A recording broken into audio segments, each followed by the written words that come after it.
distingués invités, mesdames, messieurs les ministres. C'est toujours difficile de parler en dernier, je pense que tout a été dit. Et en même temps, essayer d'être très bref. Je suis là pour représenter le colonel Assimi Goïta, qui est le président de la transition malienne. Je vous transmets ses amitiés.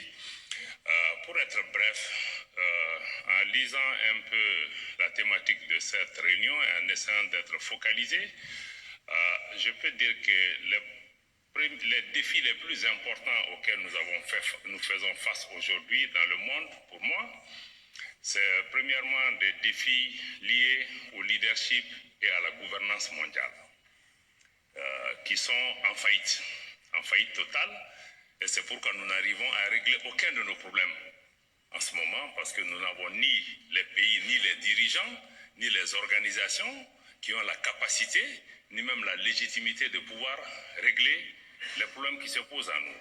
Et si je prends le cas spécifique du Mali, qui est aujourd'hui dans cette difficulté particulière, je crois que le problème du Mali est lié à une erreur géostratégique monumentale qui a été l'intervention occidentale en Libye, qui a été mal pensée, mal exécutée, l'objectif n'est pas défini. Et je pense qu'on parle récemment de l'Ukraine, mais avant l'Ukraine, il y a eu des erreurs stratégiques monumentales qui ont fait qu'on a renversé un régime qui a projeté des rebelles et des groupes terroristes dans le nord du Mali, qui a fait qu'aujourd'hui le Mali a perdu les 2/3 de son territoire. Aujourd'hui, l'insécurité touche l'ensemble de la région. Et ce n'est pas les seules erreurs, il y en a eu beaucoup. L'Irak a été attaqué sur la base de prétextes fallacieux, nous le savons aujourd'hui. Et ce qui s'est passé en Syrie, donc nous avons une répétition des crises qui se passent parce que nous avons une gouvernance mondiale qui a été dominée par des approches unilatérales qui nous ont amenés dans des problèmes que personne n'assume. Donc aujourd'hui, je crois que vraiment, si on veut repartir à la base, de mon point de vue, c'est de sortir de ce schéma d'agression, des réponses militaires, militaristes. Parce que toutes nos solutions, même par rapport à la gouvernance mondiale, c'est de favoriser les réponses militaires. Or, nous savons qu'aujourd'hui, en Afrique, notre premier problème, c'est notre jeunesse. Si nous arrivions à créer des emplois, à industrialiser le continent, à faire avancer un peu l'intégration régionale, nous créerons plus de richesses que l'aide au développement peut nous apporter. Et je crois que c'est ça la véritable prévention des conflits. Si nous occupons nos jeunes, nous n'aurons pas à faire face à ces groupes terroristes aujourd'hui, parce qu'ils n'auront pas de sources pour pouvoir recruter les uns et les autres. Donc je crois qu'il faut sortir de cette approche, il faut que nous puissions bâtir, et je crois que le président Boni en a parlé, il faut que nous revoyions tout notre logiciel par rapport vraiment à la façon dont nous traitons entre nous. C'est la faillite de la diplomatie mondiale, parce qu'on ne dialogue plus, on ne se parle plus, on se rend compte que l'Occident même est devenu une minorité dans le monde. Il y a eu quand même des puissances démographiques et économiques importantes qui sont apparues, qui ne sont pas dans la gouvernance mondiale. Donc comment nous pouvons faire en sorte de pouvoir avoir une gouvernance mondiale qui soit plus inclusive, qui nous permette vraiment d'apporter une réponse. Donc sans vouloir être long, je crois que si on veut traiter avec l'Afrique dans cette gouvernance mondiale, il y a quelques éléments clés. Il faut qu'on sorte des politiques d'ingérence et des politiques de domination, qu'on laisse les Africains travailler ensemble, trouver des solutions. Parce que chaque fois que les autres sont venus mettre le pied dedans, le terrorisme qu'on a aujourd'hui, c'est un peu ça. On a notre responsabilité, mais ce sont des choses qu'on nous a amenées. Donc pour moi, l'ingérence, on doit sortir. On doit pouvoir respecter les Africains, que les Africains ne soient pas des sujets, mais des acteurs, pour pouvoir façonner des solutions ensemble. Je crois que c'est des difficultés auxquelles aujourd'hui mon pays, le Mali, fait face. Et je suis certain, M. Sawaris en a parlé tout à l'heure, il y a beaucoup de potentialités. Mais tant qu'on ne change pas notre logiciel de travail avec le continent, quand on pense qu'on peut venir avec des pressions, des interventions militaires, changer la donne du continent, je pense qu'on passe complètement à côté. Laissons les Africains travailler. Nous avons aussi notre responsabilité. Nous avons failli par rapport à l'intégration du continent. 60 ans après les indépendances, je peux dire que le bilan est décevant. Le bilan est décevant, on ne parle même plus d'intégration régionale, on parle de coopération régionale. Je crois que ça, ce n'est pas la faute des autres, c'est la faute des Africains. Donc Jean-Paul, je ne veux pas aller plus loin, je pense que les autres ont leurs responsabilités, mais les Africains aussi, nous avons failli, nous devons le reconnaître. Merci beaucoup. Merci, voilà. Bouya, on est bon, on est bon. De qui s'agit-il, mais M. Abdoulaye Diop, s'il vous plaît? j'ai même envie de dire son excellence. Ben, il est le chef de la diplomatie africaine, voilà. Et puis, là, en l'occurrence, c'est le malien Abdoulaye Diop, voilà. Mais des hommes d'État, un homme d'État, attention. Hein, il a donné des cours de diplomatie, rappelez-vous, comment il s'appelle, l'ancien ministre français, Jean-Yves Le Drian, pour ne pas dire l'homme d'affaires, Jean-Yves Le Drian, qui a été convoqué d'ailleurs et qui n'est pas venu là-bas à Bamako. Souvenez-vous, hein, il est impliqué dans les... Bon, ça, par contre, en ce qui concerne la France, je tiens toujours à rappeler que je la disqualifie parce que c'est l'oligarchie qui fait la pluie et le beau temps. Donc, tous ces gens-là, ils sont là, les hommes politiques français, hein, j'entends, ils sont là juste pour faire de la mise en scène. Voilà. Bouah, on est bon, on est très bon. Je me présente, Djoubian, c'est mon surnom sur le net. Et puis, en très grande forme, comprenez bien, parce que la nouvelle est tombée, hein, donc Djoubian, c'est mon surnom, comme je disais, spécialiste de la France, accessoirement seulement, mais un panafricain très convaincu. Donc la très bonne nouvelle, c'est quoi? C'est que les sanctions contre le Mali, ça y est, aux oubliettes. Bon, mais en réalité, c'était prévisible. Pourquoi? Mais parce que ces sanctions-là qui ont été mises en place depuis plus de 6 mois, qui est-ce qui en était victime réellement? Il faut le dire, il faut qu'on mette les cartes sur table, puisque je vous rappelle toujours que ma religion, c'est la vérité et la justice. On y va. En réalité, ceux qui ont été victimes de ça, c'est beaucoup moins les Maliens. Pourquoi? Parce que justement, ceux qui se dirigent le Mali depuis maintenant plus d'1 an, hein, c'est-à-dire que l'imperturbable, son excellence, le colonel Assimi Goïta, et puis le premier ministre Choguel Maïga, hein, en tant que, comment on appelle ça, politicien avisé, politicien, comment dire ça, expert, voilà. Hein, c'est un vieux de la vieille. Donc on est bon, on est bon. C'est pour ça d'ailleurs que, comprenez bien, il demande sa tête. Pourquoi? Parce qu'ils savent très bien que c'est lui qui pilote politiquement les choses et puis maintenant les militaires, eux, sont des techniciens. Voilà. Donc pour l'équilibre, on a besoin des deux, tout naturellement. Mais si vous voyez que certains ou beaucoup demandent la tête de Choguel Maïga, c'est parce qu'il est redoutable. Hein, voilà. Bon. En fait, ceux qui étaient pénalisés, enfin en tout cas qui payaient le prix fort pour cette sanction économique, paradoxalement, il faut le rappeler, c'est la Côte d'Ivoire d'une part et puis le Sénégal. Ah, mais c'est paradoxal. Parce qu'au départ, quand ils avaient pris ça, mais évidemment, ça, c'est pas aussi étonnant, parce qu'on a affaire à des gens corrompus. C'est toujours la même histoire. Hein. Voilà, donc pareil, hein, on est dans cette zone-là, où je dis cette affiche. Alors, il y a un frère qui m'a demandé, il y en a plusieurs qui m'ont demandé pour rapport aux t-shirts. Les t-shirts, écoutez, je suis en pleine réflexion, et vous croyez bien que c'est un plaisir pour moi de pouvoir partager. D'ailleurs, je le fais, hein, autour de moi, je donne. Je donnais à un voisin là, qui parle politique avec moi très souvent, une voisine aussi pareille, voilà, je leur ai donné, voilà, un don. Voilà, donc, bon. Cela dit, je suis en train de réfléchir parce que sur le plan juridique, il ne faudrait pas faire n'importe quoi, voilà. Vous voyez? Et puis je ne suis pas fortuné, parce qu'en réalité, si j'étais fortuné, vous comprenez bien que ça partait depuis très longtemps. Voilà, la réflexion vient du fait que n'ayant pas les moyens, donc j'essaie de ne pas faire n'importe quoi, donc de réfléchir et puis savoir les formalités à remplir. Voilà. Comprenez bien. Donc, vous inquiétez pas, le moment viendra. Voilà. Mais on n'est pas loin, c'est ce que je vais dire. Voilà. Donc, c'est pour répondre aux frères qui me posaient des questions par rapport au t-shirt. Donc, de quoi s'agit-il?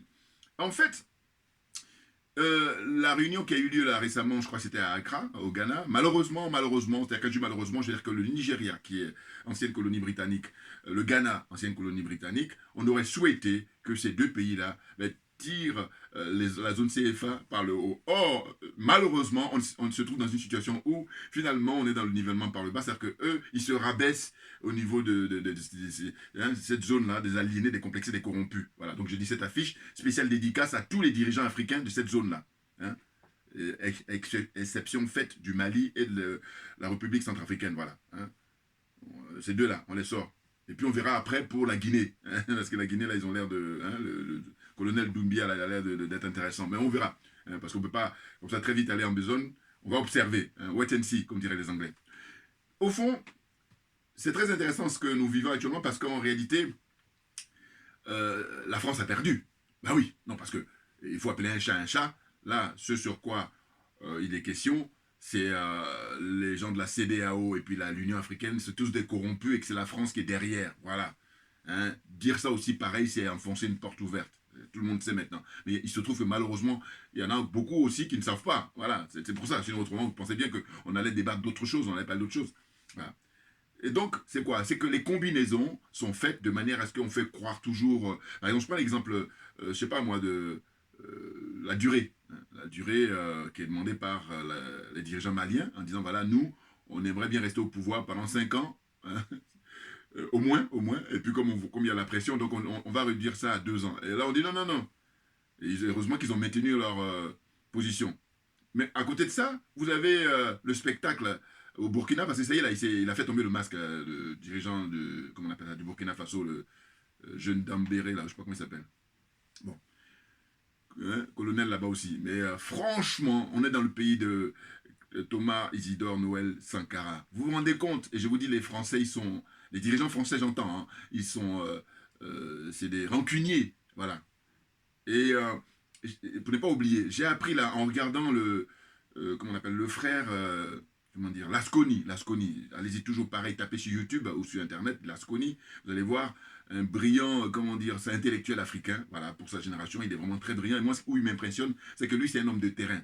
Mais un vrai homme de terrain. Parce que, voilà, il va partout et puis il fait des reportages, il fait des bouquins, il fait des DVD, hein, collecte beaucoup d'images.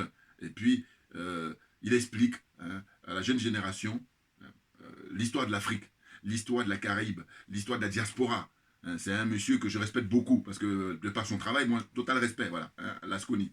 Donc là, j'ai regardé là, il y a 2 jours une vidéo où il était interviewé comme ça et puis il expliquait qu'en fait, en Haïti, à l'époque, le premier navire qui a débarqué là-bas à Haïti, en Haïti, s'appelait, comment dire, le premier navire, en fait, d'abord, celui à qui appartenait le navire s'appelait Monsieur Cochon. Monsieur Cochon. Et puis, comment dire, oh là là, j'ai oublié. Mais bon, excusez-moi, parce que j'ai fait la coïncidence, enfin, j'ai tilté par rapport au fait que les noms qui sont donnés par les Français, comment dire, pour les opérations qu'ils mènent en Afrique, notamment en RCA ou en Côte d'Ivoire ou même au Mali, vous voyez, opération Barkhane, opération, vous voyez les noms qu'ils donnent là. Eh bien, je ferai une vidéo pour reparler de ça parce que là, je viens d'avoir à l'instant un trou de mémoire. Bon, excusez-moi. Mais en tous les cas, je me suis dit, mais vous vous rendez compte, quelque chose qui s'est passé hein, à l'époque de Toussaint l'ouverture, c'est-à-dire il y a des siècles passés, hein, parce que quand les navires français débarquaient là-bas à Haïti, hein, pour coloniser, pour esclavagiser hein, des humains, eh bien, ils avaient déjà baptisé des noms. Vous voyez? Eh bien, ce nom-là, ce même nom-là, je crois qu'on le retrouve soit en RCA, une opération militaire française en RCA au 21e siècle, hein, je vous parle là, ou au Mali, voilà, j'ai un trou de mémoire là, mais en fait, voilà. Et là, je me suis dit, mais vous vous rendez compte, quand je dis que leur logiciel n'a pas changé et que voilà, ces gens-là sont restés bloqués, voilà, on est malgré que nous soyons au 20e, 21e siècle, eh bien, eux, ils sont restés bloqués au siècle dernier. Et d'ailleurs, on apprend aussi, et on le sait, mais en tout cas, quand je dis on apprend, c'est que quand on écoute les conférences et tout ça, on nous dit constamment ceux qui sont avisés, ceux qui sont informés, ils disent que le code noir n'a pas été aboli. Voilà. Allez. Et quand le code noir n'est pas aboli, on s'est dit, bon, les frères et les sœurs qui sont députés là au Parlement français, là-bas au Palais Bourbon, hein, qu'est-ce qu'ils foutent? Donc, en fin de compte, si ça, c'est toujours en vigueur, il y en a qui vont vous dire, il y en a plein qui vont dire, je ne suis même pas au courant. Voilà, j'en suis certain. Puis ceux qui sont au courant, par contre, eux, ils mettent la tête sous la couette, hein, l'oreille, hein, ils mettent ça sous la couette pour voir, en fait, pour l'histoire qu'on ne parle pas de ça, parler d'autre chose. Voilà. Parler de le confort, la cupidité, hein, le train de vie, voilà. Là, on discute tranquille. Mais sinon, quand on veut aller à l'essentiel, il n'y a plus personne. Je ferme la parenthèse, mais je reviendrai là-dessus parce que je trouvais ça intéressant. Hein, Lasconi, voilà. Histéographe, je crois qu'il s'est défini comme ça. Il ne dit pas qu'il est historien, il dit qu'il est histéographe, c'est autre chose. Bon. Différent, en tout cas. Donc, là, pour revenir au sujet du jour, c'est-à-dire le Mali, hein, toujours le Mali, et moi j'ai dit, je me réjouis parce que je dis, on pourrait penser que tout ça est du hasard, alors que non, en fait, on est dans le pays de Modibo Keïta, et on a affaire à qui? On a affaire aux enfants, aux petits-enfants, pour ne pas dire les arrière-petits-enfants de Modibo Keïta. Ce sont eux maintenant qui sont en train de continuer le travail qu'il avait initié. Hein, et lui aussi, il est dans la continuité des anciens qui ont combattu l'Occident pour la dignité africaine, pour la dignité du peuple malien, du peuple africain. Vous comprenez? Voilà. Donc là, le chef de la diplomatie malienne, le ministre des Affaires étrangères, M. Abdoulaye Diop, avec la voix hein, virile, hein, contrairement à Macron, si tu veux mon regard. Bouillard, je crois que parce que je sais qu'il y a des frères qui aiment ça quand je rappelle ça. Bon, mais son discours est fluide. Hein, là aussi, pareil, ne me tenez pas rigueur, parce que c'est vrai qu'il y en a qui vont dire, mais pourquoi tu n'as pas retenu le nom? Mais je vais faire une vidéo là-dessus, parce que j'ai trouvé ça très intéressant, les précisions qui ont été apportées par le frère Lasconi. Bon. Mais au fond, ce dont il s'agit, là, aujourd'hui, c'est qu'il y a une conférence comme ça organisée par les Français, hein, je crois que voilà, c'est un truc sur l'économie, je sais pas quoi. Bon. ne suis pas rentré trop dans les détails parce que, au fond, on a tellement vu, tellement, voilà. Donc maintenant, on va aller à l'essentiel. Ce que je dis, parce que je dis que les Français, d'ailleurs, ils sont champions pour faire diversion, ils sont champions pour gagner du temps, voilà. Hein. En matière juridique, le jargon juridique, ils vont dire, ils font les procédés dilatoires, c'est pour gagner du temps, voilà, c'est ça. Les Français, ils sont champions du monde pour ça. Et donc, qu'est-ce que j'ai constaté là, le peu que j'ai regardé, là, que j'ai capté pour vous, hein, pour faire mon introduction, c'est, était présent, hein, sur place, à cette conférence, il y avait Afin Guessan, que j'ai remarqué, je ne l'ai pas écouté, hein, moi j'ai pris juste la partie qui m'intéressait, c'est-à-dire celle du ministre Abdoulaye Diop du Mali. Et puis il y a eu aussi Yahi Boni. Bon, alors il faut que j'apporte ma précision là-dessus, toujours pareil, quand je fais des vidéos là, c'est mon humeur que je donne, donc chacun maintenant apporte, comment dire, son commentaire pour donner son point de vue par rapport à mes analyses. Pour moi, Yahi Boni doit aller à la retraite, une bonne fois pour toutes. Ah mais c'est pas possible. Or là, les Français manipulateurs qui sont, ils le flattent toujours en disant que voilà, il a des chances, et puis... Alors que Nini, non, je veux dire, moi, Yahi Boni, il paraît-il qu'à l'époque, il était banquier, voilà, je ne vais pas contester ça. En revanche, tu as beau être un bon banquier, mais ce n'est pas pour autant que tu es un politique. Et je dis en matière politique, Yahi Boni, zéro. Donc va à la retraite définitivement. Il ne faut pas perdre notre temps. Et connaissant les Français, et moi je suis accessoirement spécialisé de la France. Donc c'est pour ça que je dis, ce sont les Français qui le flattent, là, qui l'invitent dans ce genre de trucs, et puis lui, il vient là, toujours à la courbette. C'est-à-dire que lui, en fait, l'aliénation de Yahi Boni, mais c'est impressionnant. Rappelez-vous les images d'archives. Voilà. Les images d'archives, quand il était encore en poste en tant que président, mais il est, lui, alors là, même, ça se transforme dans son physique. Donc je dirais que lui, pour moi, de tous les dirigeants africains, lui, il est le champion hors catégorie. Voilà. Il est hors catégorie, Yahi Boni. Ça, c'est le premier point. Donc, qu'il aille à la retraite. Et ceux qui le connaissent, passez ma vidéo et vous lui dites qu'il aille à la retraite. Pour de bon, parce qu'il nous fatigue, là. Même, quand bien même je ne l'ai pas écouté, mais ça m'énerve qu'il soit là. Voilà, je dis, mais c'est quoi? C'est déjà, on tourne en rond, même quand je dis on tourne en rond, c'est qu'on fait marche arrière. Non, on est en train de partir, on n'a pas le temps, Assimi Goïta. Hein, j'ai pas le temps, nous n'avons pas le temps, Assimi Goïta. Bouillard, ben oui. Une autre personnalité que j'ai vue, hein, pareil, j'ai pas écouté son intervention, ça ne m'intéresse pas, c'est Afin Guessan. Mais vous vous rendez compte? Pareil, ces gens-là, en réalité, quand ils écoutent Abdoulaye Diop, je suis sûr que d'ailleurs, vous l'avez remarqué, quand il a fini de faire son discours, quand il venait, il y en a des gens qui sont levés par respect pour le saluer, et puis eux, ils sont restés assis. Pourquoi? Parce que eux, quand ils écoutent Abdoulaye Diop, mais ils sont beaucoup plus dans la forme. Ils ne s'intéressent pas au fond, hein. Ils s'en foutent du fond. Eux, ce qu'ils veulent, c'est dire aux Français, faites-nous confiance, on a encore des chances pour gérer vos business. Voilà. Yahi Boni, et puis d'autre part, Afin Guessan. Voilà, ces deux-là. Allez, je ferme la parenthèse parce que je ne vais pas trop m'éterniser sur eux. Et j'espère que vous avez compris mon propos concernant ces gens-là. N'importe quoi, c'est pas possible. Enfin bon, bref. Donc j'en reviens à notre cher, comment on appelle ça, Abdoulaye Diop, ministre des Affaires étrangères. Hein. Vraiment brillant garçon.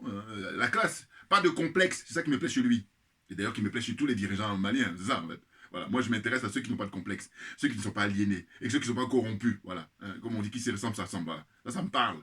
Et ça a de la gueule. On est au 21e siècle. Oh, il y en a là. Ils font le malin, alors que c'est des corrompus, d'abord moralement, et ensuite matériellement. Vous voyez? Donc je disais que son discours est fluide. Hein? Bon, j'ai noté, hein, alors, parce que ça me plaît tellement. Hein? Et puis comme ça, après, je vais continuer mon commentaire. Donc Abdoulaye Diop, il dit quoi? Il dit, parce que c'est du lourd, hein, dans ses propos, c'est très très lourd ce qu'il dit, c'est très intéressant. Les défis les plus importants sont les défis du leadership. Voilà. Hein?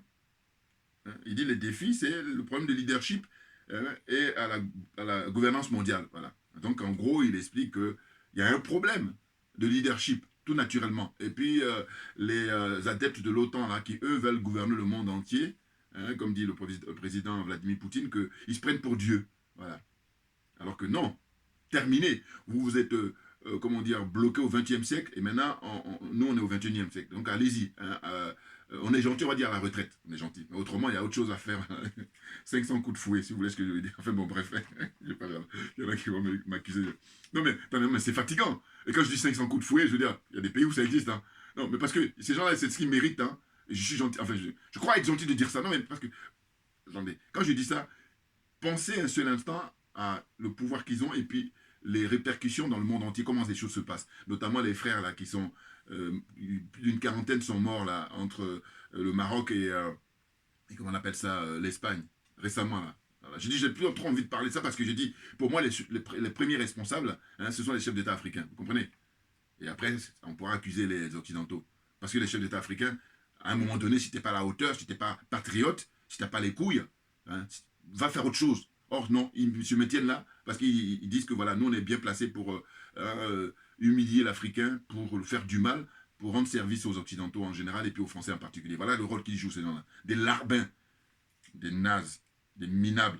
Alors, je continue. Donc, je disais, il dit, donc, les défis à relever, les défis de leadership d'une part et la gouvernance mondiale qui sont en faillite totale. Ah oui, non, mais vous voyez, non, mais c'est du lourd, Abdel Diop, c'est du très, très lourd. Mais bien entendu, hein, et puis d'ailleurs, j'aime beaucoup parce qu'il termine là, son discours quand il dit, le bilan, voilà, et je suis trop content, je sais pourquoi, parce que moi, si vous regardez mes vidéos passées, hein, mes anciennes vidéos, vous allez voir, j'insiste souvent sur le bilan. Mais oui, j'ai dit, mais de quoi on parle? Le bilan, parce que je dis, vous allez observer que ces gens-là, ils vont parler du bilan dans tous les domaines. Voilà. Mais par contre, il y a un domaine où ils vont parler du bilan, c'est les relations entre la France et l'Afrique. C'est les relations entre l'Occident et l'Afrique. C'est les relations entre l'OTAN et l'Afrique. Ils ne vont pas faire de bilan. Enfin, si, ils ont, mais ils ne vont pas le sortir. Voilà, c'est ça, c'est une différence. Ah oui, oui. C'est des gens qui sont très, comment dire, méthodiques. C'est des gens qui sont très, comment on appelle ça, réfléchis, mais simplement comme ils sont sans foi ni loi, et puis comme ils nous méprisent, comme ils méprisent les Africains, c'est pour ça qu'il n'y a pas de rapport d'égal à égal, hein, ça ne les intéresse pas. Voilà. Et je rappelle toujours que eux, si ça dépendait qu'eux, nous, en tant qu'Africains, ils nous prennent, quand ils sont gentils, pour des attardés, pour des aliénés, pour des, comment dire ça, des handicapés lourds. Donc on a besoin d'eux pour pouvoir fonctionner, hein, eux en tant que tuteurs. Maintenant, s'ils ne sont pas de bonne humeur, ils nous prennent pour des esclaves jusqu'à la fin de nos jours. Qu'on prenne qui peut, qu'on prenne qui veut. Alors, je poursuis. Donc, le propos, le discours de l'intervention du ministre des Affaires étrangères du Mali, M. Abdoulaye Diop, il disait donc, c'est pourquoi nous n'arrivons pas à régler aucun de nos problèmes. En ce moment, nous n'avons ni les pays, ni les dirigeants, ni les organisations qui ont la capacité, ni la légitimité de pouvoir régler les problèmes qui se posent à nous. Voilà, il a tout dit, mais c'est ça, hein, le bilan. Et quand on fait le bilan, même si eux ne veulent pas présenter, nous on sait déjà, hein, limite on le sait le bilan. Là, comme on est des gentlemen, comme on est de bonne foi, voilà, on est déjà intègre, on leur dit, bon écoutez, présentez-nous vos bilans. Comme nous on le sait, le bilan. Il est désastreux. Zéro, même Giro, zéro. Non, moins 5, moins 40, moins 50, voilà. Parce que si on dit zéro, ils n'ont pas de points à rattraper. Tandis que là, voilà, tu vas d'abord rattraper les points, puis quand tu arrives au niveau zéro, là, tu as encore il y a du boulot. Donc, tout ça pour dire quoi? Pour dire que non, mais franchement, ils doivent fermer boutique, aller faire autre chose. Ils perdent le temps des gens, des nazes. Bon, donc, poursuit, il dit quoi? Il dit, voilà, il a pris l'exemple de son pays, hein, le cas du Mali. Le problème du Mali est lié à une erreur géostratégie monumentale qui a été l'intervention occidentale en Libye, hein, qui a été mal pensée, mal exécutée, voilà. Bon, et bien là, quand il dit ça, pareil, si vous verrez mes anciennes vidéos, j'en avais parlé à l'époque, c'était suite, en fait, à une commission d'enquête qui était mise en place par le Parlement, les députés en Grande-Bretagne. Voilà, c'est là où je dis, voilà, la démocratie là-bas, hein, elle n'a rien à voir avec la pseudo-démocratie en France. Mais oui, parce que les parlementaires, ils ont mis en cause l'intervention de David Cameron, parce qu'à l'époque, c'était lui qui était Premier ministre, hein, qui a aidé Nicolas Sarkozy, et puis les gros parrains, les Américains, qui eux apportent, comment on appelle, les moyens matériels. Hein. Hein, vous comprenez? Voilà, voilà comment ça s'est passé. Donc ils ont dit, vous êtes allés comme des pieds nickelés là-bas, et voilà les catastrophes. Voilà. Donc, alors, il ne s'agit pas de dire que eux ils sont des enfants de cœur, non. Mais il s'agit au moins de dire qu'il y a un minimum là. Voilà. Le minimum, c'est d'apporter l'information à leurs concitoyens. Parce que je crois que cette commission d'enquête-là, c'était ça son rôle.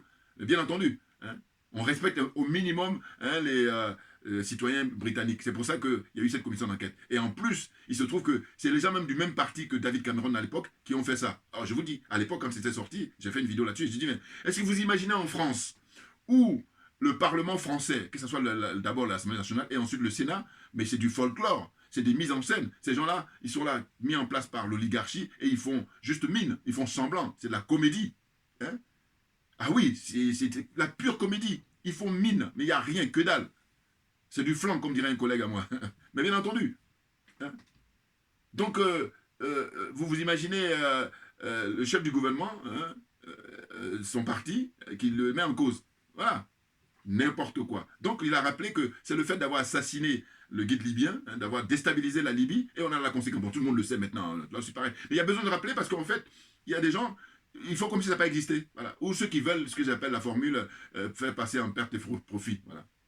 Alors que non, je dis que la France, les dirigeants français insultent l'intelligence des Africains depuis des siècles et ils entendent perpétuer ça, c'est-à-dire faire durer ça. Alors que non, il est hors de question. Nous, les panafricains qui sommes convaincus, on a dit que ça y est, maintenant là, tout est terminé. Et d'ailleurs, vous avez l'illustration avec les dirigeants maliens. Voilà, c'est ça, en fait.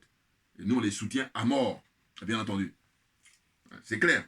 Donc ensuite, c'est quoi? C'est que il dit, l'objectif n'est pas défini. Voilà. Il met tout ça à plat. C'est ça. Comme je dis toujours, il faut faire le bilan. L'objectif n'est pas défini. Leur intervention en Libye, on parle de l'Ukraine. Voilà. Il dit qu'on parle de l'Ukraine aujourd'hui. Mais avant l'Ukraine, il y a eu des erreurs stratégiques monumentales qui ont fait qu'on a renversé un régime. Voilà, j'ai parlé de ça tout à l'heure, qui a protégé des groupes djihadistes. Alors, du Mali. Et qui fait que le Mali a perdu. Voilà, c'est ça. La conséquence, là, c'est-à-dire le fait d'avoir donc assassiné le guide libyen, d'avoir déstabilisé la Libye. Voilà. En fait, je dis, mais les Français, les dirigeants français, mais ils sont culottés. Mais je dis, leur agissement vient du fait qu'ils ne nous considèrent pas. Parce que quand on considère quelqu'un, on ne fait pas n'importe quoi. Là, ils font n'importe quoi avec les Africains parce qu'ils ne considèrent pas du tout. On n'existe pas. Voilà. Et heureusement qu'on a des gens comme Assimi Goïta, heureusement qu'on a des gens comme Choguel Maïga, heureusement qu'on a des gens comme Aboulaye Diop, et puis les 4 autres colonels. Et puis le peuple malien, qui vraiment le porte-drapeau pour sortir de cette servitude volontaire qui dure depuis des siècles, que dis-je. C'est clair, vous voyez. Donc, il disait, le ministre Aboulaye Diop, que les 2/3 du territoire malien, voilà, ils sont pris. 2/3, vous vous rendez compte? Alors qu'en 2012, quand ils arrivaient, eh bien, bon, très franchement, on peut le dire maintenant. Et comme je le rappelle, je dis, mais écoutez, il faut arrêter d'insulter notre intelligence à ce point-là. C'est-à-dire que je dis, il fut un temps où ils ont organisé la conférence de Berlin pour se partager l'Afrique. 1884, ça démarre et ça dure quelques mois, et ça se termine en 1885. Voilà. Ils ont partagé, ils se sont fait plaisir, comme je dis ça. Et puis, là, il n'y avait pas d'Africains. Mais pareil, au XXIe siècle, ils veulent recommencer encore. Et c'est là où c'est grave. Pourquoi? Parce qu'aujourd'hui, on a des Africains qui sont qualifiés dans tous les niveaux et qui excellent même. Voilà. Vous prenez l'exemple là, le ministre Aboulaye Diop, mais je veux dire, vous prenez les différents ministres des Affaires étrangères des différents pays d'abord en Afrique, et ensuite vous prenez dans les autres pays, j'allais dire du monde même, où on va le confronter à la diplomatie européenne, parce que voilà, l'Union européenne, compagnie là. Mais qui c'est qui ils font faire des concours? Voilà. Lui, il est plutôt un vrai diplomate. Voilà. Parce qu'il dit, tu es en diplomatie et puis tu parles des armes. Ça n'a pas de sens. Ça n'a pas de sens. Qu'un ministre de la Défense parle des armes, ça se comprend. Or là, on est arrivé aujourd'hui au XXIe siècle où des gens qui sont prétendus être ministres des Affaires étrangères, ils parlent des armes. Non, les affaires étrangères, et d'ailleurs c'est ce que j'ai dit, mais on a affaire à des gens incompétents. Parce que normalement, si on n'était pas dans l'escroquerie morale, un pays comme la France, il devait briller uniquement qu'en diplomatie. Et là, ils auraient le respect universel. Or, ce n'est pas le cas. La pure escroquerie. Ils fonctionnent avec le code noir. Voilà. C'est ça. Ah oui, mais c'est terminé. Game is over. Les jeux sont terminés parce qu'on a tout compris. On n'a plus perdre du temps. On n'a pas le temps. J'ai pas le temps, Assimi Goïta. Bouillard. Là, on avance encore. Alors, la suite, ça donne quoi? Il dit, voilà, il a énuméré que voilà, la conséquence, 2/3 du territoire du Mali a été récupéré. Donc, on est en pleine sécurité aujourd'hui. Donc, ça touche l'ensemble de la région. Et ce n'est pas les seules erreurs. Il y en a eu beaucoup. L'exemple de l'Irak, voilà, sur la base de prétextes fallacieux. Voilà, là aussi pareil, j'ai rappelé, là, comme a dit le président Vladimir Poutine, donc lui aussi il reprend les mêmes propos. Il dit, voilà, tout le monde est témoin aujourd'hui de toute la forfaiture, toute l'escroquerie, la criminalité des adeptes de l'OTAN. Là. Le désastre qu'ils ont commis sur le plan humanitaire d'abord, et ensuite sur le plan matériel et le plan écologique. Vous vous rendez compte? Et après, ces gens-là, au lieu de se cacher, de se faire oublier, eh bien, ils emmerdent le monde. Parce que c'est des crevards, rien d'autre. Ce sont des crevards. Ensuite, donc il a dit, voilà, il y a le cas de la Syrie, ensuite également. Nous avons une répétition de crise qui se passe parce que nous avons une gouvernance mondiale dominée par des approches unilatérales que personne n'assume. Vous vous rendez compte? Bouillard, il est bon le garçon, il est bon le monsieur. Ah oui, il est très bon. Ah oui, parce que un peu de temps là, voilà, il a expliqué les choses un peu plus claires. C'est pas les autres là qui viennent là pour juste, ils se font plaisir, pour flatter leur orgueil, alors qu'ils sont à côté de là, ils sont hors sujet. Afin Guessin, hors sujet, Yaïboni, hors sujet, donc allez, moi j'ai dit, je suis gentil, je vous mets à la retraite, allez, allez-y, faites-vous oublier, c'est tout ce que je vous demande, faites-vous oublier définitivement, parce que vous fatiguez là, vous prenez la place des gens qui sont qualifiés, des gens qui devaient être à votre place, pour faire avancer les choses, aujourd'hui, en 2022, c'est bien de ça dont il s'agit, Or, ces gens-là, ils ne sont pas du tout politiques ils se flattent eux-mêmes en croyant qu'ils sont politiques. Rien du tout. Vous êtes des escrocs, vous êtes des hommes d'affaires. Voilà. N'importe quoi. Franchement. Donc, la suite, c'est quoi? C'est que... donc, il disait, voilà, une gouvernance mondiale dominée par des approches unilatérales que personne n'assume. Voilà. J'aime beaucoup quand il dit personne n'assume. Mais bien entendu, il faut sortir des réponses militaires, voilà, c'est ce que j'ai dit tout à l'heure, et militaristes. Aujourd'hui, notre priorité, c'est plutôt notre jeunesse. Mais bien entendu, regardez, le sacrifice de la jeunesse africaine. Hein, comme je dis, suicide collectif dans la Méditerranée depuis des décennies. Et là, c'est dans l'indifférence générale. Alors dites-moi, est-ce que ça c'est la faute de Kagame? Voilà, les jeunes africains qui meurent dans la Méditerranée. Je fais toujours ce rappel-là, je vais vous dire pourquoi. Parce que je dis, il y a deux approches. Alors qu'il y a des frères, on a pourtant des estimes réciproques. Hein, bien entendu. Je ne vais pas dire le nom là, mais ils vont se reconnaître. Bon. Mais sur le sujet de Kagame, on n'est pas d'accord. Et moi, je dis que je ne suis pas à dire que Kagame était un enfant de cœur. C'est pas ça le propos. Je dis simplement que ma façon de procéder, je vais mettre plus mal à l'aise les dirigeants, les hommes et femmes politiques qui sont là-bas en RDC, à commencer par Tshisekedi. Voilà. Je vais le mettre mal à l'aise. Alors que vous, votre approche, eh ben lui, il va se mettre derrière vous et puis il va dire, allez-y, attaquez Kagame, c'est lui. Non, non, non, non, non, non. Je dis que si Tshisekedi et puis tous les hommes et femmes politiques du Congo RDC étaient des patriotes qui pensaient au sacrifice de Patrice Emery Lumumba, eh ben on n'en serait pas là. Bien entendu, bien entendu. Et que les richesses du Congo RDC appartiendraient en priorité aux Congolais et avant que de donner les miettes aux autres. Or, ce n'est pas le cas, c'est le contraire qui se produit. Donc j'ai dit, dites-moi, ceux qui critiquent Kagame à chaque fois là, est-ce que Kagame est responsable des jeunes Africains qui meurent dans la Méditerranée? Quand je dis ça, c'est toujours dans un exercice de réflexion. Hein. C'est-à-dire quoi? C'est-à-dire qu'écoutez, évidemment que ce monsieur-là, on le sait qu'il est au service, comment dire ça, comment on appelle ça, de l'hierarchie occidentale, des Américains, des Français. On le sait, surtout des Américains. Mais le problème n'est pas là. Moi, je dis que la nature a horreur du vide. Quand je dis ça, mais c'est vieux comme le monde. Voilà. Donc, quand tu as constaté ça, maintenant on dit, mais on fait comment? Voilà, donc il faut situer les responsabilités et ne pas se tromper. Mais oui, j'ai dit, moi, je ne changerai pas de truc. Et puis, heureusement que je ne suis pas le seul à penser comme ça. Toujours pareil, vérité et justice. Qui est vraiment responsable de cette situation-là? Mais c'est parce que ce sont des escrocs qui viennent faire de la politique hein, en République démocratique du Congo, pas seulement, dans cette zone-là aussi, évidemment. Hein. Ils viennent faire des affaires, ils ne viennent pas faire la politique, parce que quand tu fais la politique, c'est autre chose. C'est se mettre au service hein, de l'intérêt général. C'est être prêt pour le sacrifice. Or, ces gens-là, quand tout va bien, ils bombent le torse, et puis quand tout va mal, ils vont se planquer, ils vont se cacher. Et ils laissent le peuple livré à lui-même, notamment en Côte d'Ivoire, hein, par exemple. Mais oui, non, parce que là aussi, pareil, ça me vient à l'esprit à l'instant, c'est de dire quoi? C'est écoutez, il faudrait que les leaders politiques ivoiriens, femmes et hommes, eh ben, faut qu'eux donnent le ton. Et puis maintenant, le peuple va suivre. Oh, ils font pas ça, ils sont cachés, ils sont planqués. Et puis ils attendent que le peuple, hein, la pauvre Poulchéri Balé, la grande dame, je dis qu'elle mérite un poste de parlementaire, normalement. Voilà. C'est elle ceux qui lèvent la voix comme ça pour dénoncer hein, tout ce qui se passe en Côte d'Ivoire, les prix qui sont très élevés, hein, comment on appelle ça, les immeubles qui s'écroulent, hein, n'importe quoi, mais n'importe quoi, voilà. Donc, enfin, bref, je m'arrête là, je reviendrai une autre fois. Non, mais c'est ça le problème, c'est de dire qu'à un moment, il faut arrêter. Alors, pareil, c'est de dire, moi, toujours dans ma réflexion, c'est de dire, écoutez, il n'est pas pire que les autres, ils sont tous pareils, voilà. Là, alors que quand tu les observes dans leur critique vis-à-vis de Kagame, c'est qu'ils vont critiquer évidemment les autres, normalement, non. Et puis quand tu as sur Kagame, alors là, Kagame, lui, ils vont lui dire que c'est lui qui détient, c'est lui le diable. Alors que je dis non, non, non, non, non.